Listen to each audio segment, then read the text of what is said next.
ഒരു ടേസ്റ്റി തേങ്ങ ചമ്മന്തി ഉണ്ടാക്കാം. അപ്പം അതിന് വേണ്ടിയിട്ട് ഒരു 10-25 ചുവന്നുള്ളിയും ഒരു 2-3 വെളുത്തുള്ളി ഇട്ട് വേപ്പിലയും ചേർത്ത് നമുക്കത് വഴറ്റിയെടുക്കാം.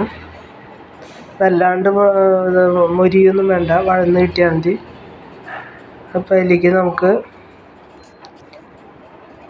വഴന്ന് വന്നതിന് ശേഷം ഇങ്ങനെ ഒരു ചമ്മന്തി ഉണ്ടെങ്കിൽ നമുക്ക് വേറൊരു കറിയും വേണ്ട, ഇഷ്ടംപോലെ കഴിക്കാൻ പറ്റുന്നത് കറിയാണത്. അപ്പോൾ ഇതിലേക്ക് നമുക്ക് വറ്റൽമുളക് ഇട്ട് കൊടുക്കാം. ഞാൻ പിരിയമുളകാണ് ഇട്ടുള്ളത്, അത്ര എരിവില്ലാത്തതാണ്. ഒരു 5-6 പിരിയമുളക് ഇട്ടിട്ടുണ്ട്. അപ്പോൾ എരിവ് വേണമെന്നുള്ളവർക്ക് ഇതിൽ കൂട്ടിയിട്ടേ അല്ലെങ്കിൽ മറ്റേ വറ്റൽമുളക് ഇട്ട് കൊടുക്കുകയോ ചെയ്യാം. ഇതിൽ ഞാനൊരു അരമുറി തേങ്ങ ഇട്ട് കൊടുത്തിട്ടുണ്ട്.